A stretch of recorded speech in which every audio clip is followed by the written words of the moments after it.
Welcome to Birth as We Know It, a podcast that is dedicated to recognizing the many different ways that birth unfolds. I am your host, Kiona Nessenbaum. I have experienced birth as a doula, a student midwife, a birth assistant, and as a mother of 3 amazing children of my own. After attending over 140 births, I've realized that each birth experience is truly unique. So make sure you subscribe and join me as we are guided through many different birth experiences through the lens of the storyteller. Please be aware that some of these stories can be triggering to hear. So feel free to pause, take a breath, and come back and listen whenever you're ready. With that said, let's prep ourselves to dive deep and get detailed about what really happens in the birth space. As a reminder, this podcast is intended for educational purposes only and has no intention of giving or replacing any medical advice. All advice that is given on the podcast is from the personal experiences of the storytellers. All medical or health-related questions should be directed to your licensed provider. Hello, everybody, and welcome back to the Birth as We Know It podcast. Today, I am speaking with Lori Mortimore, who will be telling us about her personal birth experience with her son, Sebastian. Lori is also the owner of Labor with Love, and she provides birth doula services. So welcome, Lori. Thanks for coming on. Hi, Kiana. Thank you for having me. Yeah, my name is Lori. I live in Anacortes with my husband, Jordan, my 2-year-old son, Sebastian, and our 2 pets. Jack is a Havanese dog and Phoebe is a cat. I am a birth doula, like Kiana said. I'm providing birth doula services in Skagit, Whatcom Island, and North Snohomish counties. Beautiful, beautiful. I love that. So, with you coming on to talk about your personal birth story, before we dive in, I think it would be awesome for listeners to know if your experience is what turned you to birth work or if you experienced your own birth after you got into birth work. My experience is definitely what turned me to birth work. I've always had an interest in birth, but it had just been something that I thought was cool before I had a baby of my own. Then when I was pregnant, I got super into learning absolutely everything I could possibly learn about birth. And I feel like I got really addicted to it. I just had the best time learning more and more. And then I wanted to be able to put that knowledge to use. And I had been teaching before I had my son, and it just felt like too much to go back into a classroom and be giving that much of myself to all of my students every day. I felt like I wouldn't have enough left to serve anybody as well as I'd like to. So birth doula felt like a natural next step for me while he's little, at least. Yeah, no, I think that's awesome. And I'm excited to hear the pathway of what made you make those decisions, because every birth worker I've ever spoken to ends up here for different reasons. So I'm excited to get into the nitty-gritty of that. So let's go ahead and do that. Let's dive into the conception process with Sebastian. How was that for you and your husband, Jordan? I'd been teaching for about 2 years. I'd had a steady position. We were both in comfortable jobs. We were in a place in our lives where we were feeling kind of settled and set. And we decided it was time to start trying. I'd been on hormonal birth control since I was 17 because of really bad menstrual cramps. So I'd just been taking it the whole time.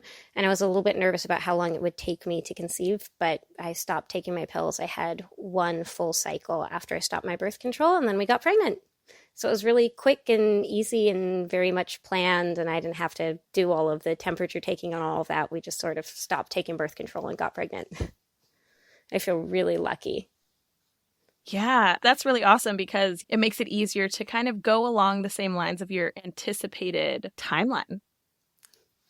It actually happened a lot faster than I expected. I had thought I was going to need 2 or 3 months, and then I've been planning for a spring baby, and we ended up with a February baby because it was just way faster than I thought it was going to happen. So when you found out you were pregnant and told Jordan, how was that for you, especially knowing that you knew that you conceived a little bit sooner than expected? Oh, okay. So the day that I found out I was pregnant was the day that my period was due. And hadn't come yet. And I was like, oh my gosh, this is so exciting because maybe I'm pregnant, because it's always really regular since I'd been on birth control for so long. And all day I was thinking, whoa, well, maybe I need to get a pregnancy test. And then afternoon, I talked to Jordan and I was like, I don't know. I think I might need to get a pregnancy test. My period hasn't come yet. I'm so excited. And then I took the dog for a walk before I went to go buy the test, and I started feeling crampy. Oh, well, it must not. I'm definitely getting my period and it's not going to happen. But I got the pregnancy test anyway because I'd gotten all excited about it. I just wanted to take one. And I got home and I went to take my pregnancy test, and I had a little bit of spotting, and I was like, well, there's not even a point in taking this because I'm clearly getting my period and that's just what's happening now. And then I took the pregnancy test, and in my head, I feel like I wanted to do it at a time when it would have been like just me and my husband, but I was so excited and I didn't want to wait. So I took it right after he'd started playing a game online with his best friend. Fully expected it to be negative, and then shrieked from our downstairs bathroom right next to him and came running out like, look, it has 2 lines, it's 2 lines. And he's like, oh, cool, that's exciting. And so really my husband and his friend Devin found out that we were expecting a baby at the same time. And they were the first 2 people to know, because I'm not the kind of person who could keep it secret at all. I want to be the person who does like the big fancy surprise reveal or something, and it's just like not me.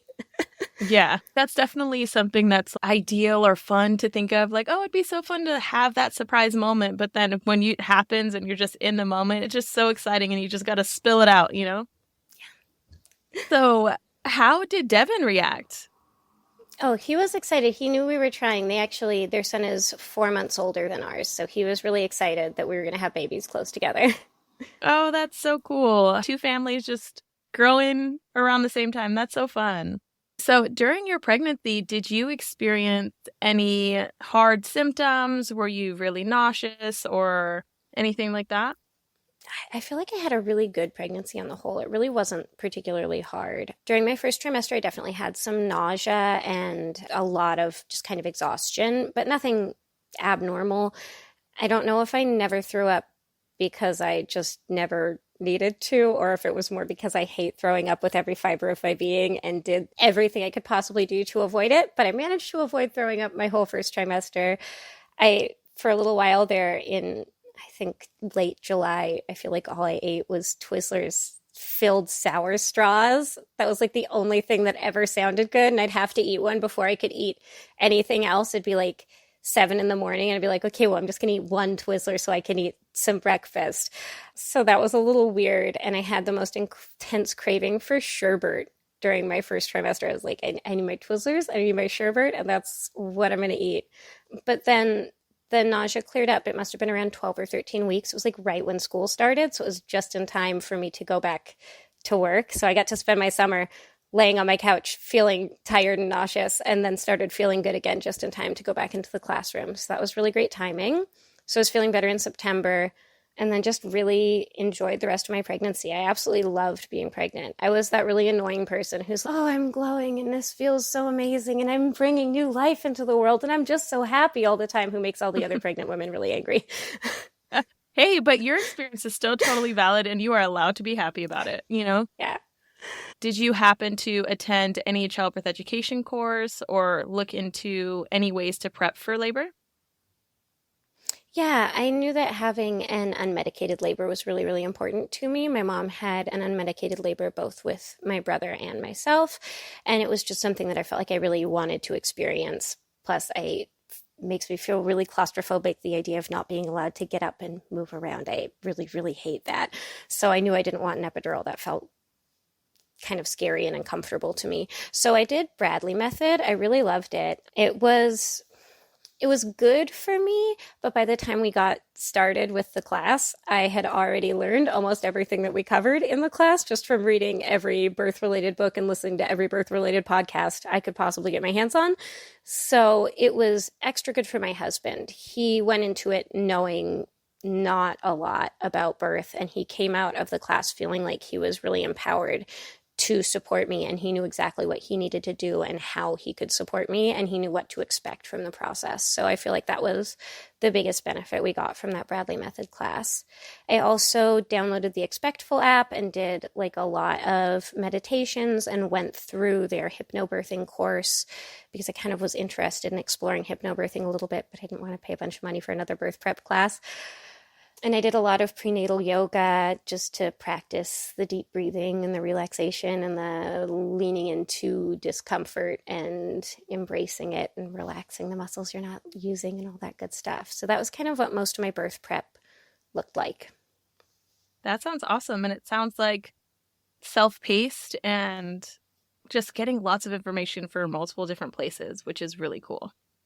Yeah, I'm a science person at heart, so gathering the information was really important to me. It's kind of, I guess, how I felt as in control of the situation as you can be with something as uncontrollable as birth. Oh, and I forgot to mention, I guess the only really hard parts to my pregnancy were toward the end in my third trimester, I started getting this weird, really intense rib pain, I think on my right side. And it happened almost exclusively when I was driving, because if it happened at home, I could just change positions and it would stop hurting. I think it was just his little foot or his bum reaching up and poking into my liver. But it started becoming a real problem for driving to school because I'd be like contorting in my seat while I was trying to drive and trying to breathe through this weird rib pain that wouldn't go away. And I didn't want to leave in time to get out of my car every 20 minutes and walk around for 10 minutes until the pain went away. And just as that was starting to become a real problem in January, I have a lot of anxiety just in general. I've been in therapy for years for my anxiety disorder, and I specifically have a lot of anxiety around germs. And it was when Delta was like really peaking, and it was like a whole big another wave of COVID thing, and mask restrictions were about to be relaxed at school. And I got super stressed out because everything I was reading was saying that if I was positive for COVID when I went to deliver, then my husband wasn't going to be allowed to come in with me, and I wasn't going to be allowed to have any support people. And as soon as my son was born, they were going to take him away, and I wasn't going to see him until I tested negative. And I got so freaked out, and I couldn't sleep and I couldn't eat, and I was like starting to lose a little bit of weight. And I went to the doctor's appointment, and I had a really high, well, not really high, but high for me blood pressure reading, and I was just a mess. So I'd gone and seen my doctor, and I told him all these things that I was anxious about, and he was like, well, I will do my best to fight for you to get the things that you need, and I don't think it's going to be as dire as all that, and you probably won't get COVID, and I think you're going to be all right. And I said,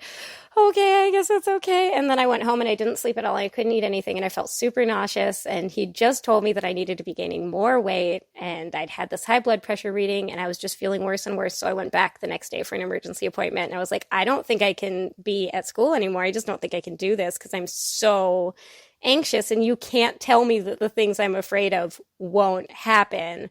So he ended up writing me out of work early January, like right after we got back from winter break. I think I worked 1 week after winter break, and then ended up taking my maternity leave early because I was just, between that and the pain making it hard for me to drive, it just was not feeling safe for me to go to work anymore. So that was that was like the hardest part, I guess, of the whole pregnancy, honestly. Yeah, so that actually brings up a couple of questions for me. So with the pain, and you're explaining like the location of the pain, sounds like you were saying upper right-hand quadrant area, like by your liver. Yeah. That makes me think of like preeclampsia. Did you ever get tested, or did anybody screen you for preeclampsia? Yeah, they did the urine testing. I only had one blood pressure reading that was not high.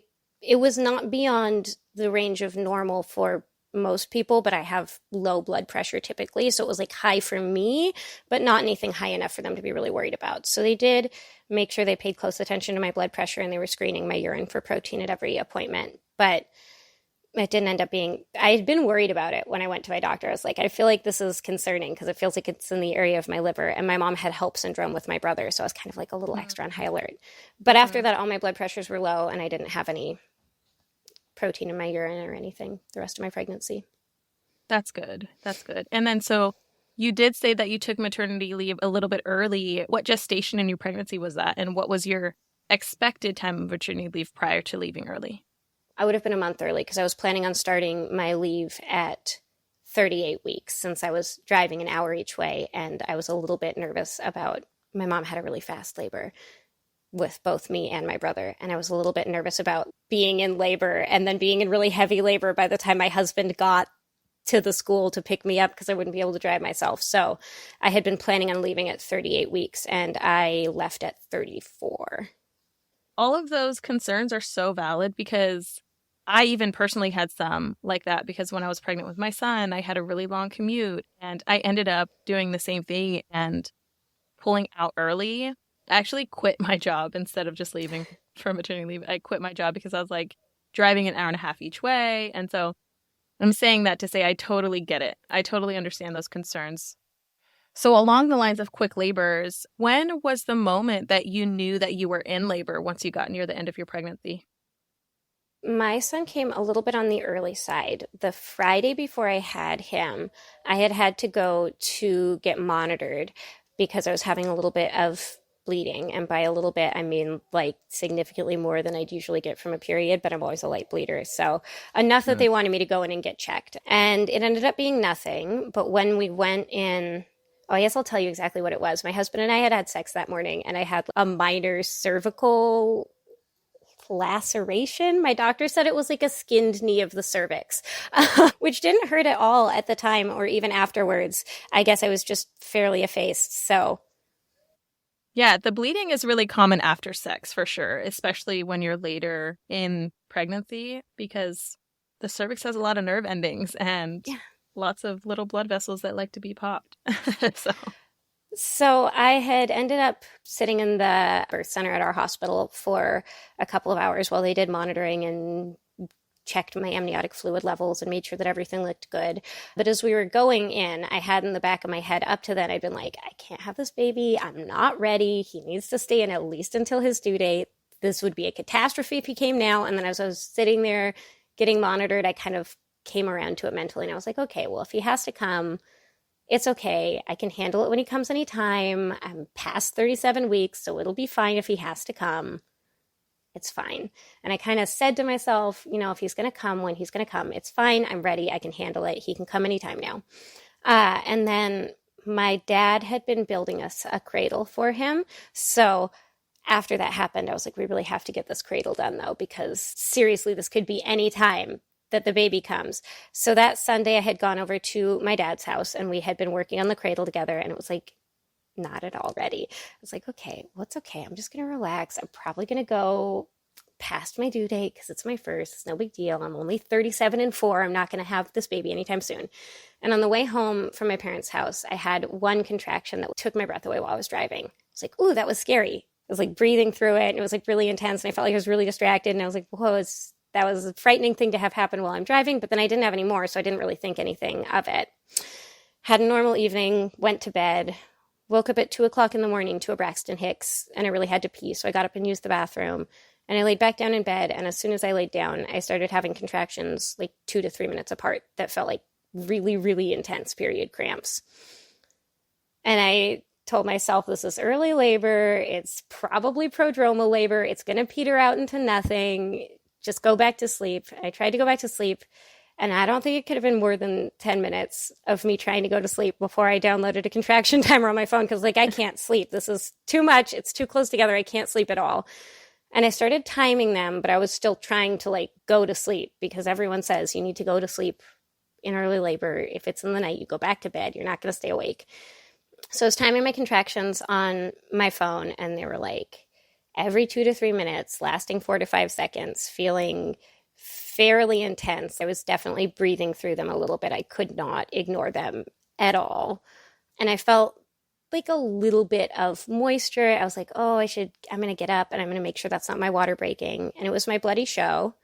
And I went to my living room and I was like, I'm going to drink some water and maybe going to walk around a little bit. And it's just going to slow this way down. And I'm going to go into a regular early labor. I guess I knew from the beginning that something was happening and I felt like it was probably the start of labor, but I was just completely convinced it had to be very early labor because I was a first-time mom and it doesn't happen fast. When you're a first-time mom, it's like super long and slow. So I went to the living room and I drank my water and I sat on my couch and my contractions were not changing. They were still 45 seconds. They were still 2 to 3 minutes apart. So at about 2:45 in the morning, I called my mom because my parents live on Guimas, which is only accessible by ferry, and the ferry doesn't run at night. And I really wanted her to be there for my birth, so I felt like I needed to let her know that things were happening just so they could be prepared if they were going to have to launch the boat and have my dad take her across the channel. So I called her and I was like, I don't know. I feel like things are happening. I'm definitely having contractions. I'm pretty sure I'm in labor, but it's probably still early labor because it's my first. So it can't be active labor already. That's ridiculous. And she was like, okay, but I think you should call the after hours doctor number anyway. So I called the after hours doctor number and had them like pass my message along, however that works, where they send it to the doctor and then it takes a while for them to get back to you.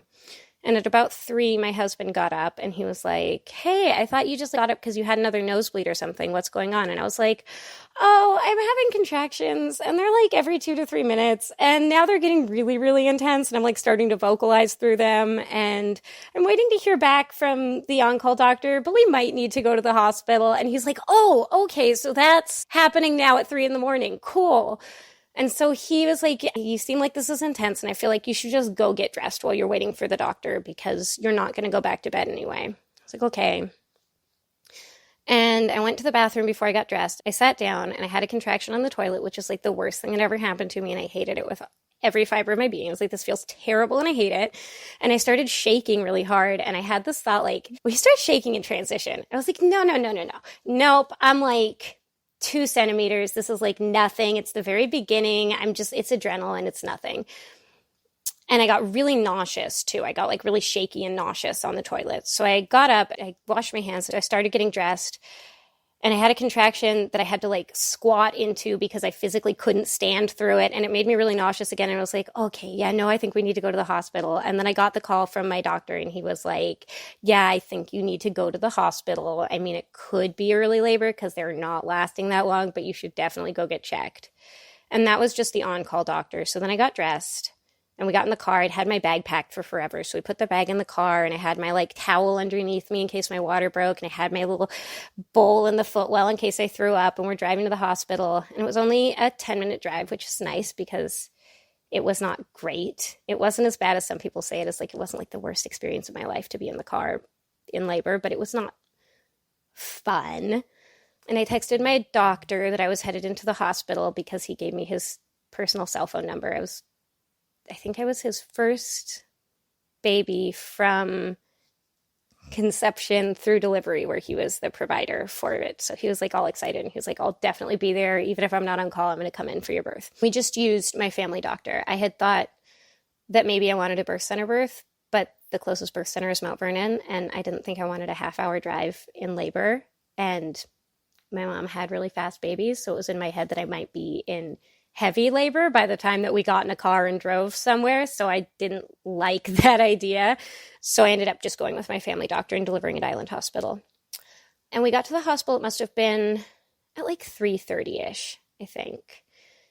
And I went up to go through the ER and had like contraction when I was standing there. And she was like, yeah, just go back. It's fine. Just go back. So I went to the birth center. I think I had 3 contractions between my car and getting to the birth center, which is not a very long walk at Island Hospital. And they brought me back. And at this point, I was like, I really want my unmedicated labor, but this is a lot. This is really intense. And I feel like I need to be at least at 5, or I don't think I can do this because I don't know how I'm going to do 8, 9, 10, 20 more hours of this. That sounds like a lot. And they checked me and I was at an 8. So it was like really real, really fast. I was group B strep positive, so they wanted to give me antibiotics, and I was fine with it. I had been kind of planning to change my diet because I just found out a few days before that I was group B strep positive, and I'd wanted to try like dietary changes. And I was going to make my doctor swab me again at 40 weeks and be like, oh, look, I'm negative. Yeah, I don't need any IVs, because I'd really wanted to avoid an IV if I could, but it wasn't a big deal. I hadn't had time to dig into a lot of research about it. So I was like, it's fine. I'll just do the antibiotics, which would have been no big deal, except that the nurse who tried to put my IV in, like, could not find a vein. I wasn't dehydrated. I've never had difficult veins. I don't know why she was having such a hard time, but she poked me, I think it was 5 times before she got the IV in. And she did not stop at all for my contractions. So I'm like sitting there having a contraction. And she's like, let me just stab your arm a bunch of times. I'm like, what are you doing?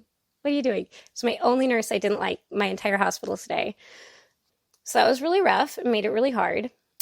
But once the IV was in, it was fairly smooth sailing. If the first little bit of my hospital stay, I can really clearly remember I was like laughing and joking with the nurses. I was really excited that I was as far along as I was. I had my husband put on my like acoustic calming music that I'd chosen for my birth and was just kind of breathing through my contractions, doing really deep breathing and relaxing. And my husband was like rubbing my thigh for me while I was doing my breathing. And I really liked that. And it was pretty easy. And I just wanted to sit cross-legged. I did not want to do anything else. I was sure that I was going to want to move around a lot. And it was like a big deal for me that I'd be allowed to have lots of mobility. And then once I was there, I was like, nope, I'm going to sit cross-legged and I don't want to do anything else. And they had me move from the triage room to the delivery room. And I was like, I don't want to walk. Can I just have the baby here? And they were like, nope, you can walk. You're going to walk. It's going to be fine. We'll get you over there. And I was like, well, I don't want to have a contraction where I'm not sitting cross-legged. So let's just do it quickly. And got settled into the new room. And I was just kind of laboring. And at some point, my doctor got there and my mom got there. And they were like, hi, it's good to see you. And we're here. And I was like, I'm just having a baby, so don't talk to me. I had a really nice nurse who was studying to be a midwife, and she was like super kind and super supportive and very much, this is awesome. You're going to have your unmedicated birth. It's going to be fantastic. So it was really nice to have someone who wasn't like, well, you don't get any prizes for not taking the medication, but just really supported and understood why I would want to do that.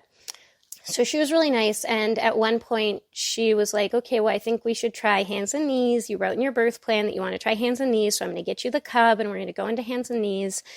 And I really didn't like that. I feel like I stayed there for probably half an hour or so, just because I also didn't like the idea of moving. But it wasn't fun because I was really feeling my contractions in my thighs. It was like in my stomach and then a lot in my thighs. So every time I'd have a contraction, it was like hard to support my weight on my thighs. And during that time, I started kind of feeling an urge to push. It wasn't super strong, but I just felt like I was starting to just push during contractions and couldn't entirely control it. And during that time, they checked me. And they were like, well, you're really close, but I don't think you're completely dilated, and we want to break your water. And I was like, I don't know, because I feel like by the end of my labor, I was reduced entirely to I don't know. I remember the nurse, I said, I have to go to the bathroom. And the nurse was like, well, do you want to walk to the bathroom or do you want me to bring you a towel? And I just said, I don't know. And my husband was like, Lori, which one do you want to do? And I'm like, I don't know. And I'm standing there kind of thinking like, ooh, I don't want to pee in a towel. I think I'd rather walk to the bathroom, but I also don't know how I'm going to get out of this all fours position and walk to the bathroom. And then the nurse was like, here's a towel. Just pee in this towel. And I was like, okay, I guess this is what's happening. So I did. And then I think that's around the time my water broke, because that happened right between the doctor saying that they might want to break my water and then I guess I said yes, or my husband said yes. Someone said yes, go ahead and break my water. And I was like, I don't care. You can do whatever to me. I am just in labor and I don't really care what happens anymore. So I felt like I didn't have any strong opinion on that one way or the other. And I have no idea who consented, but somebody did, because he came back with the amniotomy hook and then went to check and my waters had broken. So I remember feeling like I had to pee and then maybe peeing in a towel, or maybe it was my water. I don't know, but I was not aware of it the way that I felt like I was going to be aware of my water breaking. And then after my water had broken, they checked me again and I was at a 10 and it was time to push. And I did not want to be on my hands and knees anymore. It was like too much.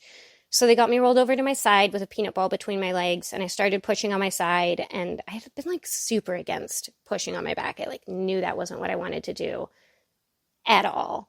But then as I was pushing on my side, they were like, if you roll over to your back, you might be able to get a little bit more leverage. And so I just kind of did. And it was actually fine. It didn't feel uncomfortable, or I guess I just didn't really care, because all the pushing positions I wanted to do would have required me to bear weight on my legs. And I was not going to do that at that point. I feel like I've heard so many people say that the pushing part feels really good. And for me, the pushing part felt awful. I hated it. My contractions were like super intense. And yes, the pushing made it feel a little bit better while I was pushing. But then as soon as I wasn't, it went right back to feeling awful and intense when I had to stop to catch my breath. And I might have liked it better, but the nurse that I didn't like had me doing purple pushing, which was not the best, where everyone's like counting to 10 and she's like, keep pushing. And I'm like, no, this is too much. And it's too hard. And then I felt like a little bit scolded by her when I would stop before the 10 seconds to catch my breath if I felt like I needed to take a breath. But it was fine. And he was descending and it felt like it was a really long time, but I guess it wasn't actually that long. I do think he crowned for a while. I remember feeling the ring of fire, and then I remember several contractions before he was out. And they were like, reach down, you can feel his head. And I did, and his head was there. But I was like, well, but he's still not coming out. So I don't know. It doesn't really mean that much that I can feel his head. And I had several more contractions like that where he was kind of crowning, and they were like, he's almost here, he's almost here. And I was like, it doesn't feel like he's almost here at all, you guys. And then on the last contraction before he was born, my mom, I think it was, said, Lori, look, you can see him. And I looked down and it must have been half of his head was out. And that was like, I was like, oh, he's really almost here. And then I had one more big push and his whole body just like came all out all at once because he was really small. So once his head was out, he was out. And his cord was wrapped around him like 3 or 4 times. So my doctor said afterwards that probably the reason my second stage took as long as it did was just because he'd come out and then he'd get sucked back in even more than they usually do just because he was so wrapped up in his cord. But really it was a short second stage for a first-time mom. It was between, I think it was about 30 minutes because I think I started pushing just before 7 and he was born at 7:22. So it was all really, really fast. It was like 5.5 hours total from my first contraction to him being here. Wow, Lori. Yeah, that sounds super quick. And the process of like denial, then reassurance, then denial, then reassurance that labor is actually happening is so amazing, I think, because it's your body telling you, hey, it's go time. And then your brain is like, but is it? But it was, which is super cool. I have a couple of questions. So going back to when you were saying that you contacted your dad to make sure that he told your mom that you were in labor, and then you said something about a boat. If they did not have access to a ferry, was your dad going to put himself and your mom on a boat and make it to where she gets across to where you are? Yeah, so they live on Guimas, which is right off the coast of Anacortes. It's technically one of the San Juans, but it has its own tiny ferry. But the ferry doesn't run at night, and the channel is only like a mile. So my parents, among many other people who live on the island, have little boats that you can cross the channel in case you miss the last ferry or something, because the ferries don't run super late. They go till like 8 during the week. So my dad had the boat all ready to go, and he was planning on bringing my mom across should I need her to come in the middle of the night, because she like really wanted to be there for Seb's birth, and I really wanted her there. So that is what ended up happening. He ended up getting the boat out at 3:30 in the morning and bringing her across on the boat, and then my brother picked her up in town and drove her to the hospital. So my poor little brother had to wake up at like 4 in the morning to bring my mom to the hospital. I think that's honestly so awesome. It's like a superhero move in my mind. Your dad is the hero coming to save the day to make sure that your mom gets to you. I think that's so cool. I'm just imagining both of their hair blowing in the wind as they go across this water and get to you. And I just think it's so cool. I don't know. I just love the energy that that image brings in my head. I think it's awesome. It just shows that your parents truly support you and are excited for you to go into labor, and the plan was there. So I think that's great. Yeah, it was really cool. The first ferry was at 6:30 in the morning. So if my mom had caught the first ferry, she would have missed like all of my labor and only been there for part of the pushing. So I was really glad that they had the boat and they were able to get there. Well, she was able to get there earlier. Yeah, I think that's so awesome. So you had also mentioned that instead of going to a birth center that was up in Mount Vernon, I believe you said, your doctor gave you their personal number because you were their first client from conception to birth. I just think that's so cool. I just wanted to point out that I think that it's awesome that your doctor wanted to see you full circle and not just hand you off to somebody else during the birth. Yeah, that was really nice. It was part of why I decided that I was really comfortable sticking with him as my provider. I liked the idea of midwives, but he's my family doctor, so it's someone that I knew and had a pre-existing relationship. He's the doctor for my son and my husband and my parents and my brother and my grandma were like all going to the same doctor. So he's like the family doctor for everyone. And yeah, he was in my preconception appointment before I was even pregnant. He was like, "Oh, this is so exciting. I can't wait. You'll be my first preconception to birth baby. This is going to be great. We're going to have a great time doing this together, and I'll give you my personal number and you can bother me with stuff. And I'm so excited to do this with you." So that was really cool. He's just a cool guy. I like him. Yeah, that sounds super awesome. And that connection that you have with him sounds like it's just so good. And the fact that he knows all of your family and then definitely knows your family history and like what to potentially expect with Sebastian. So I think that that's really cool. I think it's awesome. I love when providers kind of go out of their way to take that extra step to give and provide high quality care to their patients that turn into friends and kind of family, I guess, in a way, but maybe not that close. He was really open to me doing whatever I wanted in my birth. I was like, well, this is how it's going to go. And these are the things I want to do. And this is my plan. And he was like, okay, cool. We'll do that. Great. See, this is why you're a good care provider for me. Because you're just going to let me do what I want to do and be there in case anything goes wrong. Yeah. Let's go ahead and dive into what your postpartum looked like. So you had mentioned that your son was small. In your guest request form, you had mentioned that he was born at 4 pounds, 8 ounces and was labeled with small for gestational age, which is SGA. How was that moment for you, realizing that he was a pretty small babe?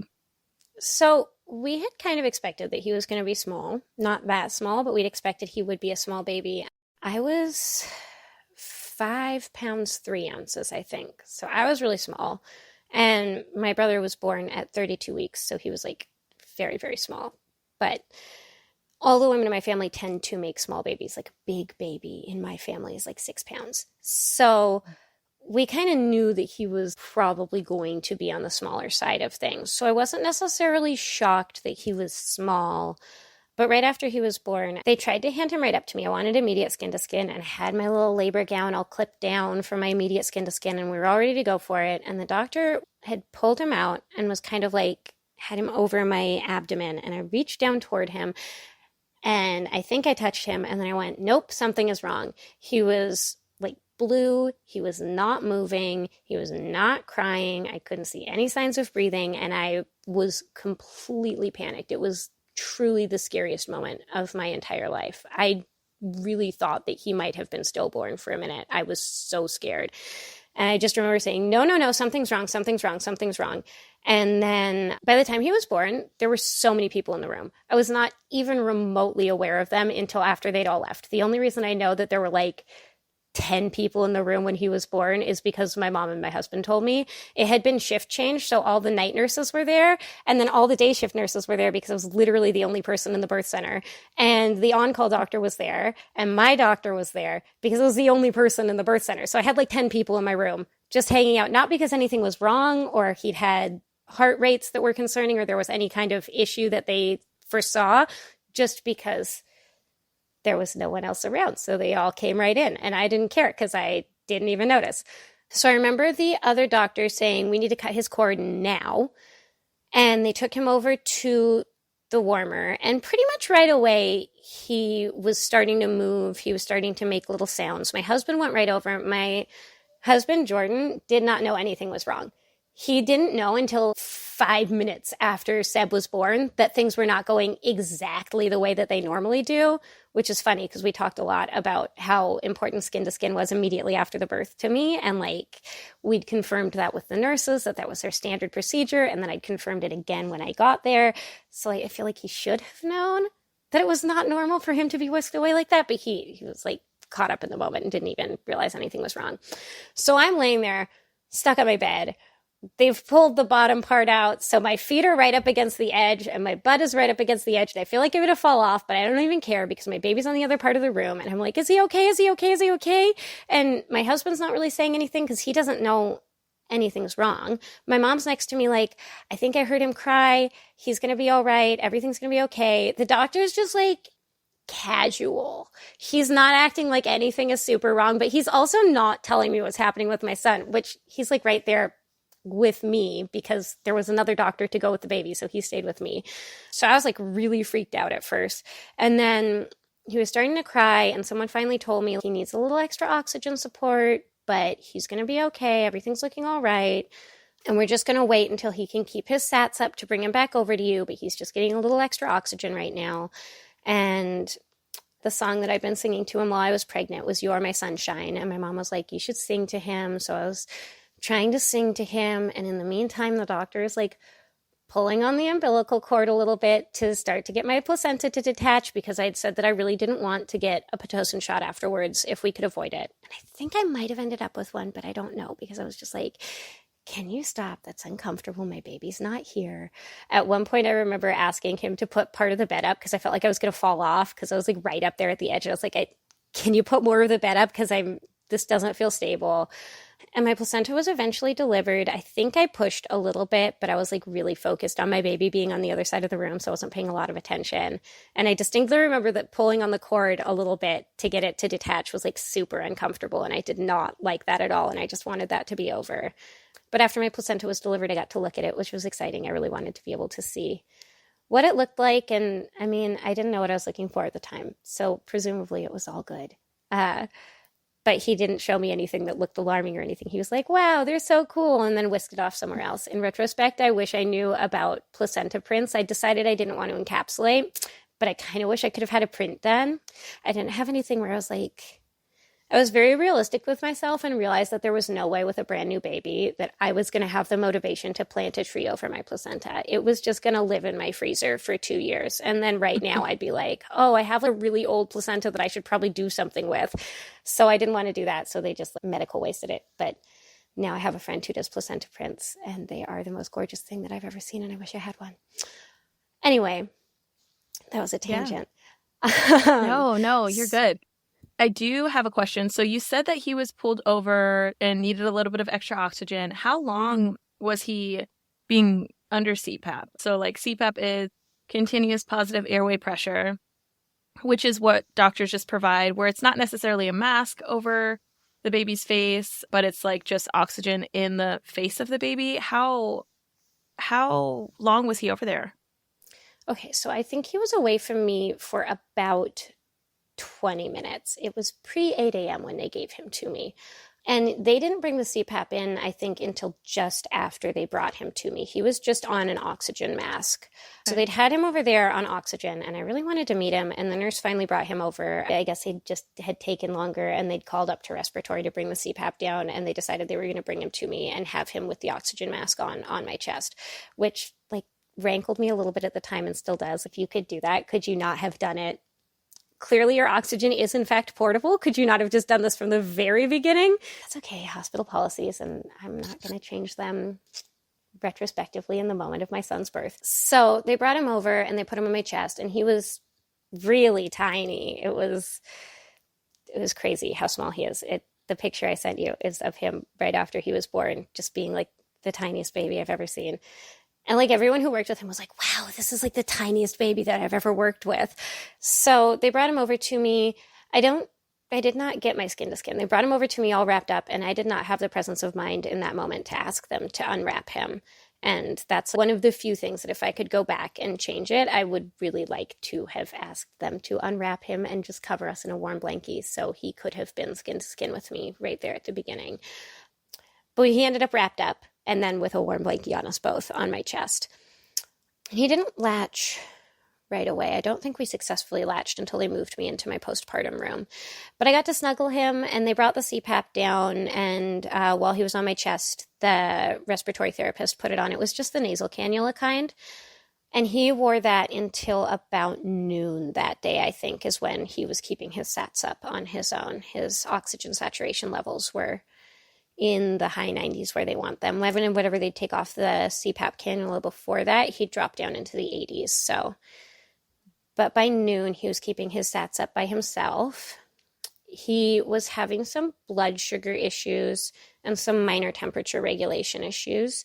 So they did have to do a lot of heel pricks, which I felt like was really traumatic for all of us. It was very clearly painful for him when they prick his heel and they have to like squeeze the heel and milk out blood. It's a whole thing. Anybody who's been through that knows how awful it is. And he ended up having heel pricks at least twice a day the whole time we were in the hospital. So he wasn't keeping his blood sugar up. That night, the night nurse, who was the same nurse who poked me like 5 times to get my IV in, who I didn't like super well, she suggested that I start supplementing with formula. I really hadn't wanted to do that, but she was like, we want to keep his blood sugar up so that we can make sure that he like can get released, because they have to have the 2 readings that are high enough in sequence, right? Or maybe it's 3. And he'd have a fine one, and then he'd have a low one, and then he'd be back to fine, and then he'd be back to low. So I started giving him a little bit of formula. And once he got enough blood sugar readings, I started triple feeding, which was awful in the hospital. I felt like I never slept. I was just feeding him all the time. And he ended up spending most of that night skin to skin with me. The nurse was just like, just keep him in your bed with you. He just needs to be on your skin. I'll set you up so that you're safe to sleep with him on your chest, which was really nice because a lot of nurses wouldn't do that. So that was a good thing about her. And then his temperature readings got up and everything was looking pretty good. And then he developed jaundice. So we spent a total of 3 days in the hospital. He was born on a Monday and we went home at midday on a Thursday. And that was probably the hardest part. They had something that they called a wallaby, which is like the Billy light, but in a little flat pad form. So I could put the wallaby on my chest, then put him on the wallaby, and then bring the light over, the big standalone light over, and shine it on him. And then that allowed me to hold him most of the time, so he wasn't having to just be in the little hospital bassinet. So we did that, and that was good. And since he was so small, he had a lot of problems latching in the hospital. He had a lot of problems successfully transferring milk. He just wasn't getting very much, and he wasn't really staying on the breast very well in the hospital. So that was really hard. And I was doing a lot of pumping and feeding, and the flanges for the hospital pump were the wrong size. And then neither of the flanges that came with my pump actually fit. It was all too big, so it was really uncomfortable. So we did that.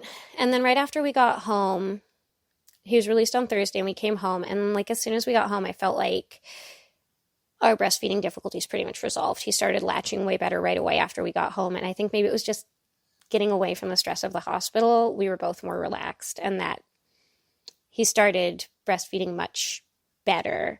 That night was crazy because obviously the cradle my dad was building was not at all finished yet. So the day he was born, that morning, my dad had ordered him a travel bassinet and had it delivered to our house from Amazon. So there was like a travel bassinet waiting there, but we didn't think to unpack it right away when it arrived because my husband was mostly at the hospital with me. And so I think I'd had him unpack it like that morning, the morning of the day we were released. He'd gone home to feed the dog and the cat, and I think I had him unpack it then. But that night, it still smelled so strongly of a weird chemical smell. I was like, I can't put my teeny tiny little baby, who's now down to 4 pounds, 4 ounces at release from the hospital, into this smelly bassinet. That's not going to happen. So we figured we'd move his crib out of his nursery and into our bedroom, and it would be tight, but it would be fine. But we built the crib in his room. So when we're trying to get ready for bed the night we get home from the hospital, my husband tries to pull the crib out of the room and it physically can't fit through the door. It is just too big to fit out. Oh, no. So we go, okay, my husband has a couch in his office and we can move this fold-out couch that folds into an uncomfortable futon into the nursery, and then I'll sleep in there.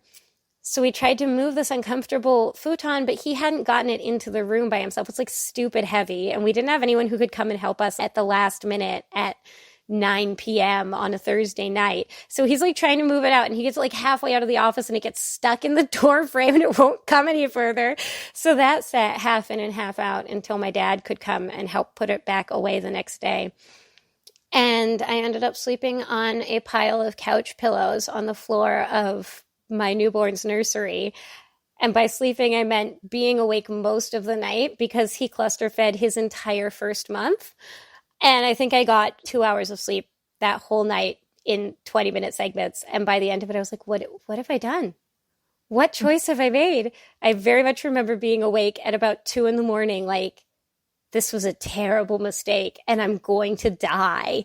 So it was tough, but it was a little bit better the next day.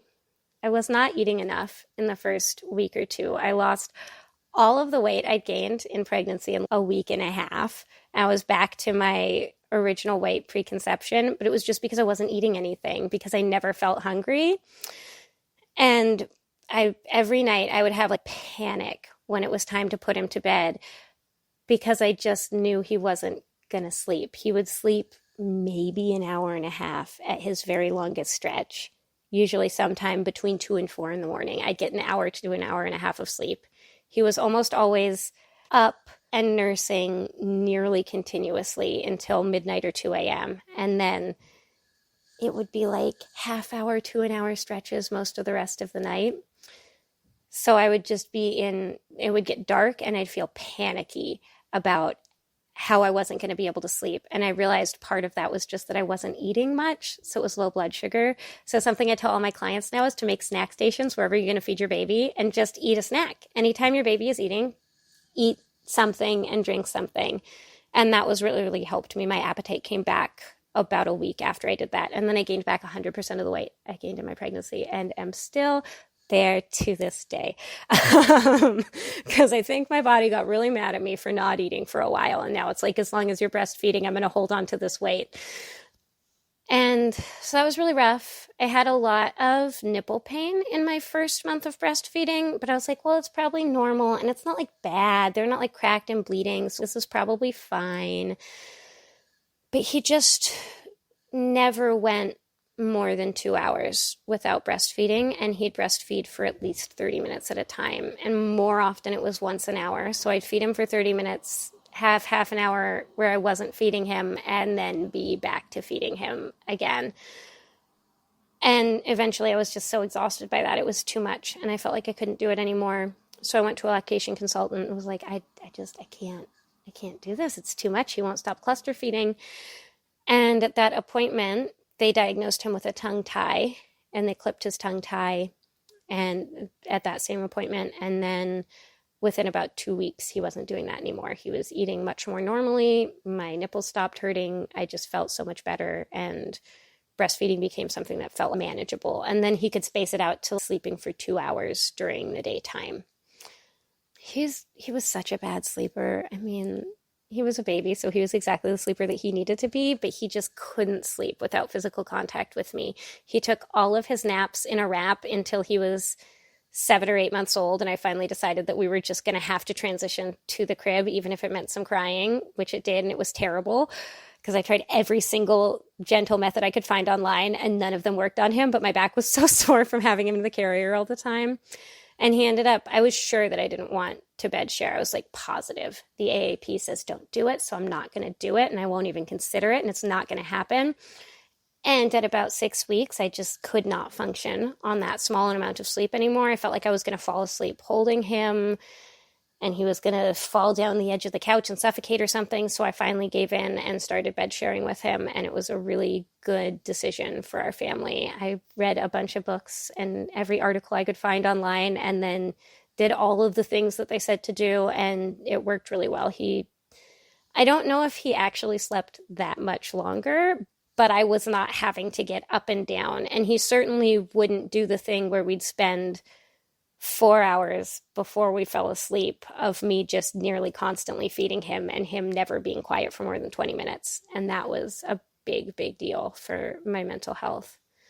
There's a lot to unpack here. I have so many questions. Going back to when you birthed him and how he was needing to be on oxygen and how he still needed to have the CPAP for a while, were they concerned at all about his lung development at that time?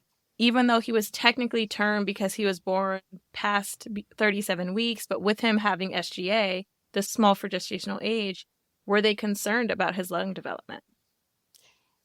My doctor never brought it up. I feel really grateful that he didn't end up in the NICU. I think that if we'd been at a hospital with a NICU, he for sure would have spent some time in the NICU. But as it was, all he ever said to me was, well, he just needs a little extra support right now, but he's going to be fine. And we'll wean him off of it soon. I'm sure he'll be done by the end of the day and just on normal air. Nobody ever brought up to me any concerns about underdeveloped lungs or that he'd have ongoing breathing issues or that he might need any sort of specialist care. They were just like, we're just going to give him this and it's going to give him the extra support he needs and then he's going to be fine. And I don't know how I got so lucky to have that happen because I feel like I've had friends with babies who were realistically probably in a way better place at birth and ended up in the NICU for 24 hours. So I guess it's just because my doctor was really confident that he was healthy and fine and the hospital didn't have a NICU to transfer him to, and so they just kind of rolled with it. But I feel like I really lucked out because he didn't need a ton of extra support, but it would have been really awful to have him away from me during that time.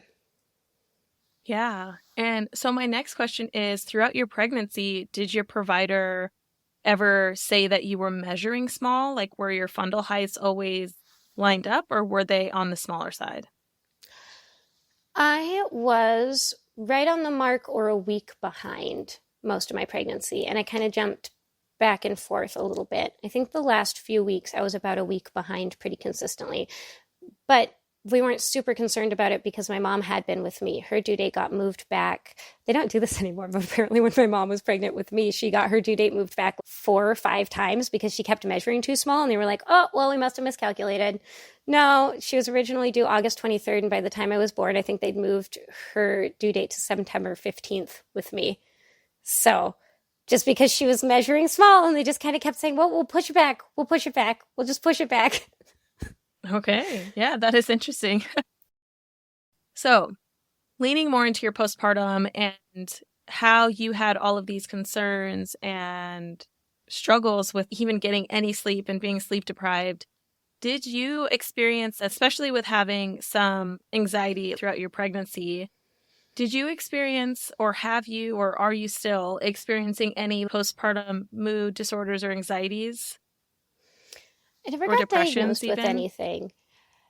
Okay. And it was never bad. I definitely did have one day when my mom and I are like best friends.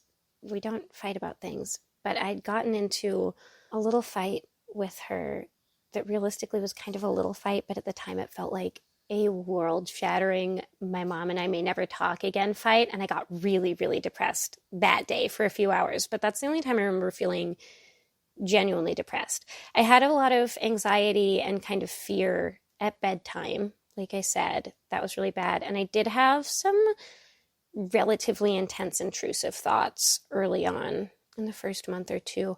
Like anytime I had to take Seb, if we were in the garage where we have a concrete floor, this is a little bit graphic, I guess, which I just say in case anybody listening doesn't want to, wants to skip ahead 20 seconds. I would have really intense intrusive thoughts where I very vividly pictured me dropping him and his head cracking open on the concrete floor every time I had to carry him in the garage. It was really intense.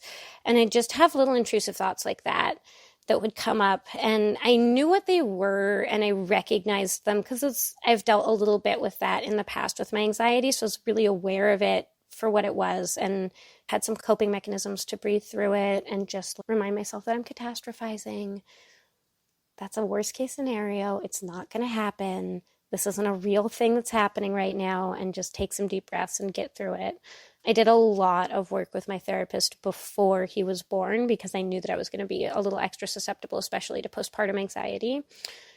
So I definitely had it come up, but I feel like for the most part, I was just kind of able to recognize when it was happening and get past it, especially once I got my blood sugar issues under control. Yeah, and that's something that not a lot of people talk about, the intrusive thoughts that actually do come about, especially when you have a baby and you are doing all the things to keep that baby alive, as well as trying to keep yourself alive with on 2 hours of really broken sleep. Like intrusive thoughts come to the forefront more often and they are more susceptible of coming through. So thank you for sharing that portion of your thoughts because they happen. And I want listeners to know that, yes, they happen. But I do encourage people that are listening that if they do happen more often than not, go seek help. Talk to your family, talk to your friends, let people know what you're thinking of because those intrusive thoughts can lead to postpartum psychosis where you're afraid and paranoid all the time. So it's good that you had experienced and had spoken to your therapist beforehand about kind of things to look out for and what to pay attention to and like how you've handled anxiety in the past. So everybody is a little bit different with how they're prepared for things like that. But yeah, I just wanted to bring that up because I think that it's hard to label or get diagnosed with postpartum depression, anxiety, or any other mood disorders because there's such a large gap between the time a child is born and the time a parent is seen. You know, in most cases with in-hospital providers, it's around 6 weeks, and unless you fight for something sooner than that. But even after the 6-week mark, sometimes postpartum anxiety and mood disorders don't pop up right away.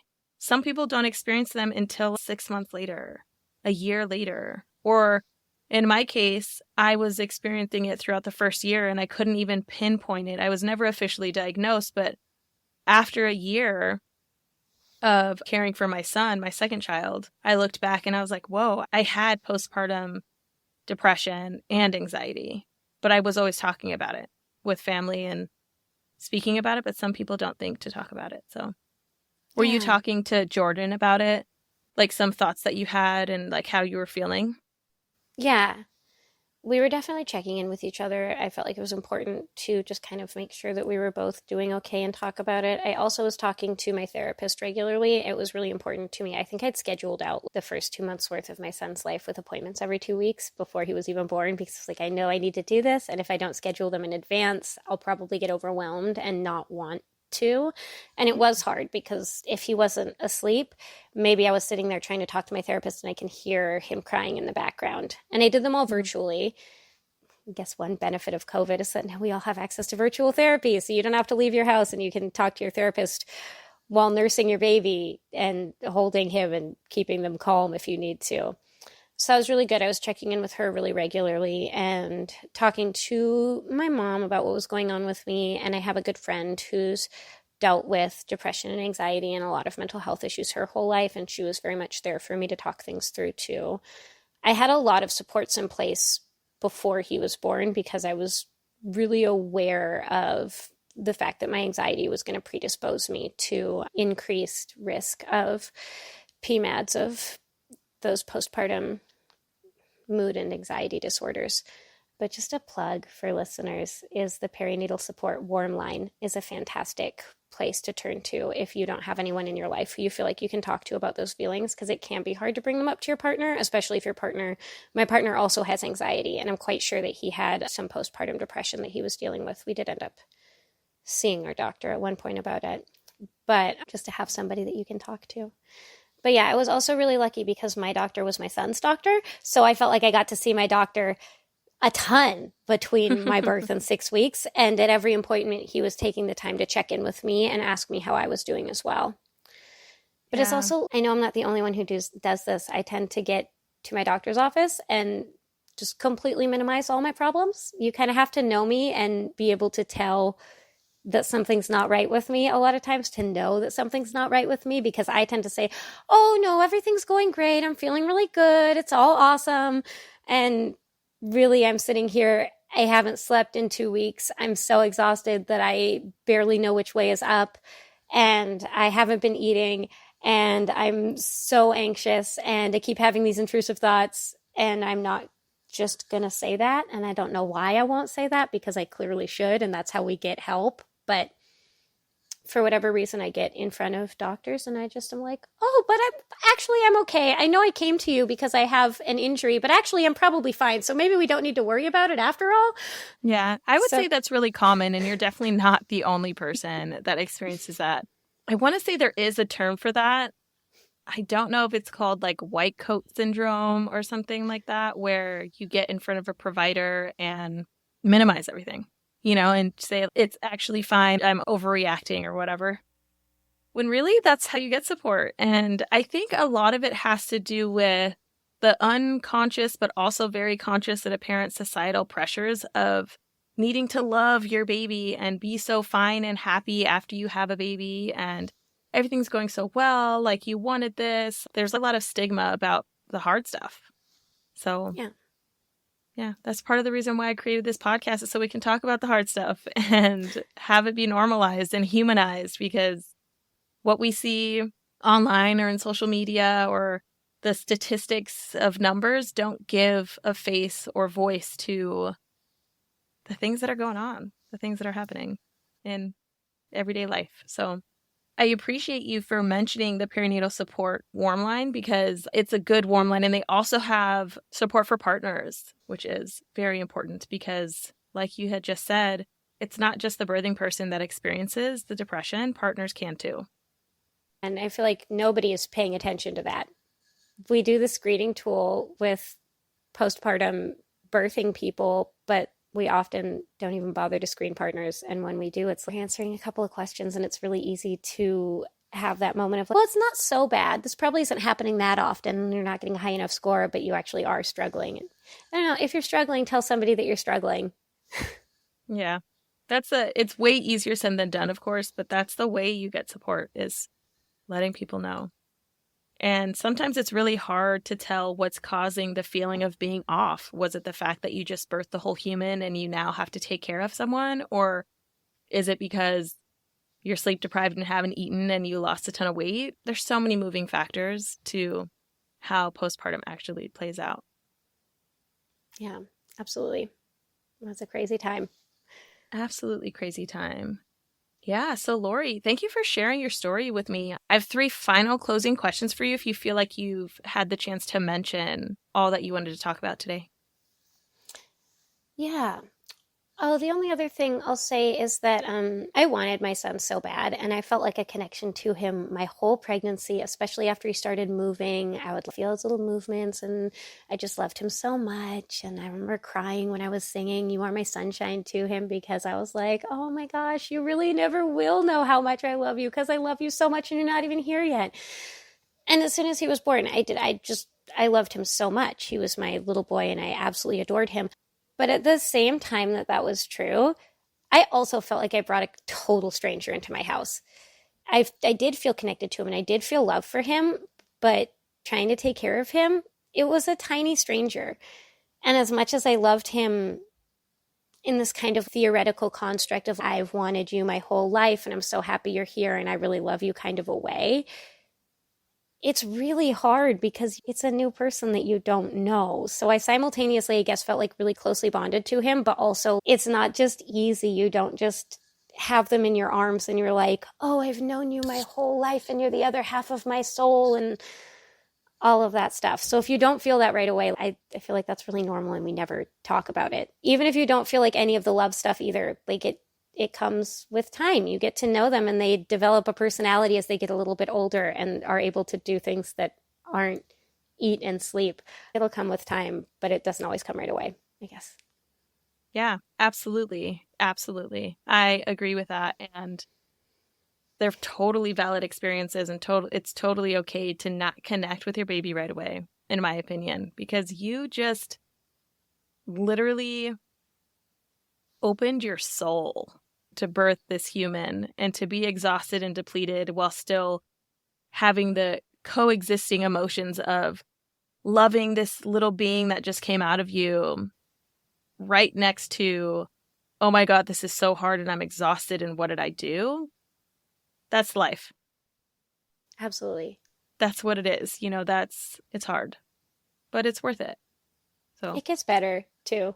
It yeah, does. If you're in that early part and it's hard, they get older and it gets better. yeah, yeah. But then it gets hard in different ways. Not to bring Absolutely. it down, it gets hard in different ways. But then it gets better in different ways, like the interactions that you have when they become their own little human and the personalities that they develop and the faces that they make and the sounds they make, all the things, all the things. I also did want to ask one more question before I get into my final three, which is what part of your experience made you think, hey, I'm going to become a birth doula too? I think the thing that called to me the most, well, I mean, I just love birth in general. And it was like the coolest experience. I mean, it was really hard, and I definitely didn't want to repeat it right away. Like right after I had my son, I was like, I know I want another one, but I also really, really don't want to ever do that again.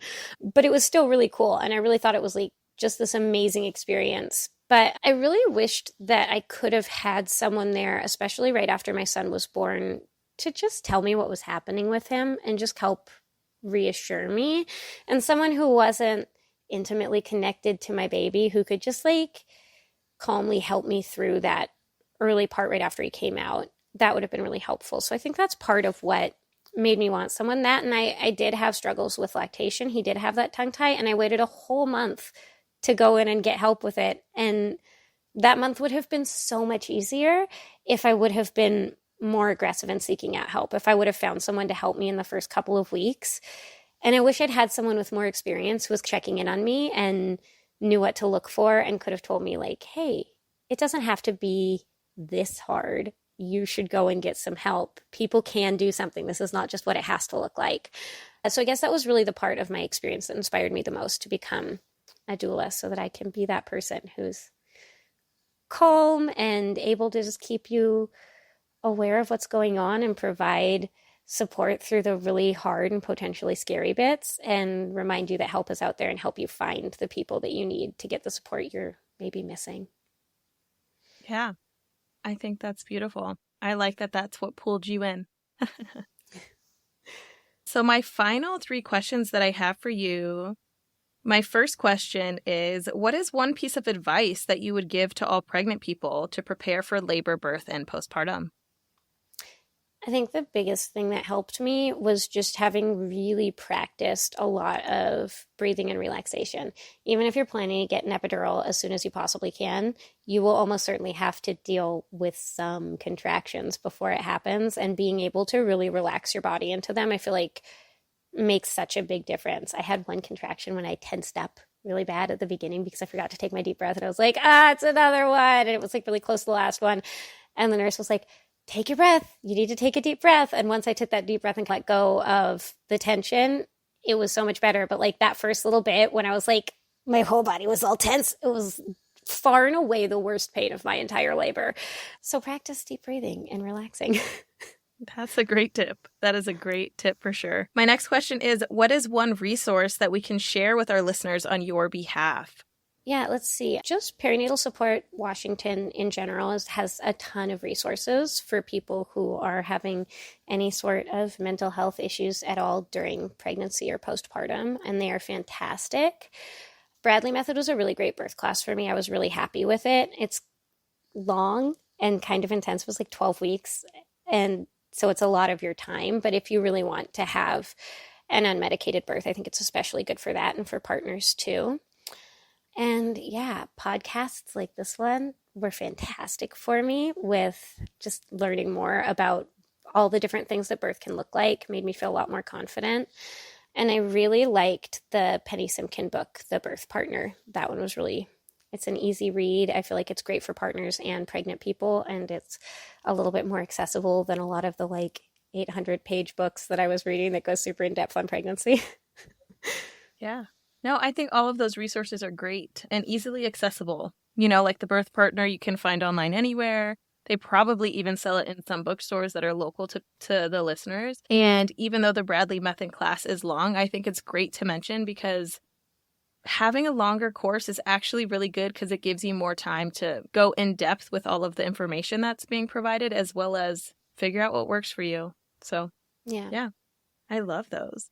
And so my final question to you is, if you could describe your birth with one word, what would it be? Fast. Fast, yeah. It was all so much faster than I thought it would be. I feel like I didn't have any time to process that it was happening before it was done. So it was like I spent weeks feeling like I'm not pregnant anymore, and I'm so sad I'm not pregnant anymore. And how did this happen so quickly? My mom had fast labors, and she was like, you're probably going to have a fast labor and you should be ready for that. And I was like, no, I'm going to be ready for a long labor, so I'm not let down if it's not quick. So I was sure that I was going to have hours of early labor, and I'd spend like most of a day baking a birthday cake for my son and watching TV shows and going on long walks. And that was like very much the space I was in. So my overall impression is fast, so much faster than I thought it would be. Yeah. Absolutely. And based on the story that I just heard, I think it's a great description, like a great word to use. Well, Lori, thank you so much for coming on the podcast today and sharing your story with me. I am excited to share it with the world and just help educate people through storytelling. So thank you. Yeah, thank you so much for having me. You're doing really important work, and I love podcasts like this. It's really an honor to get to be here.